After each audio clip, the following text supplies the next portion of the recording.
বাসায় যখন মাছ মাংস থাকে না তখন আমি লাউ দিয়ে এভাবে ডিমটাকে রান্না করে ফেলি।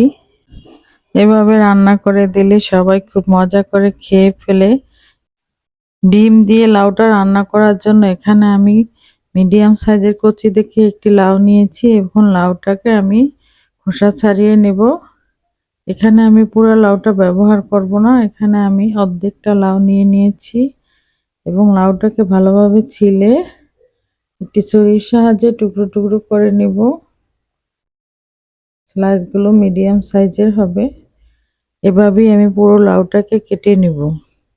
লাউটাকে কাটা হলে একটি প্লেটে আমি উঠিয়ে নিব, উঠিয়ে ভালোভাবে ধুয়ে নিব। তারপর আমি আরেকটি প্যান চুলায় বসিয়ে তাতে পরিমাণ মতো তেল দিয়ে দিব এবং দিয়ে দিব পেঁয়াজ কুচি আর সাথে কাঁচামরিচ কুচি দিয়ে দিব। দিয়ে আমি পেঁয়াজটাকে হালকা করে ভেজে নেব। হালকা কিছুক্ষণ ভাজার পরে এখানে আমি দিয়ে দিব পেঁয়াজ বাটা 2 টেবিল চামচ, দিয়ে আমি কিছুক্ষণ ভেজে নেব। তারপর দিয়ে দিব মরিচের গুঁড়ো, হলুদের গুঁড়ো, দিয়ে মশলাটাকে আমি কিছুক্ষণ কষাবো। তারপর এখানে আমি একটি বড় সাইজের টমেটোকে পেস্ট করে রেখেছি।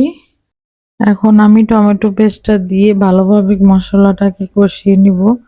কিছুক্ষণ কষানো হয়ে গেলে সামান্য পরিমাণ পানি দিয়ে আবারও ভালোভাবে মশলাটাকে কিছুক্ষণ কষাবো।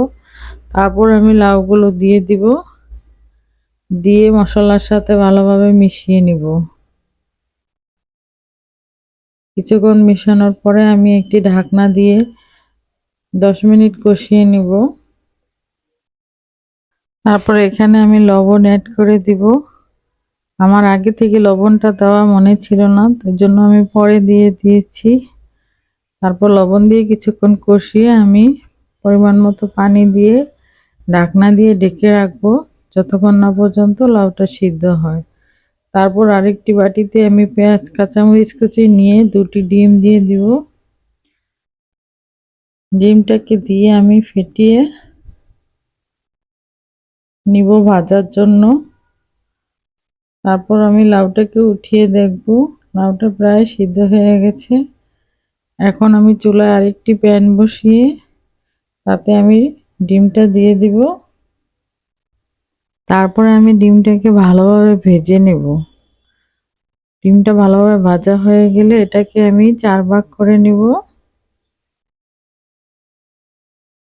আপনাদের পছন্দ অনুযায়ী আপনারা করে নিতে পারেন। তারপর সেই ভাজা ডিমটা আমি লাউয়ের ভিতরে দিয়ে দিব, দিয়ে ভালোভাবে মিশিয়ে দিব। এভাবে আপনারা একদিন লাউ আর ডিম রান্না করে খেয়ে দেখতে পারেন। রান্নাটা অনেক মজা হয়েছিল, আমাদের বাসার সবাই খুব পছন্দ করে খেয়েছে। তারপর আমি উপর থেকে ধনিয়া পাতা ছিটিয়ে দিয়ে তারপর আমি নামিয়ে গরম গরম পরিবেশন করব লাউ রান্না।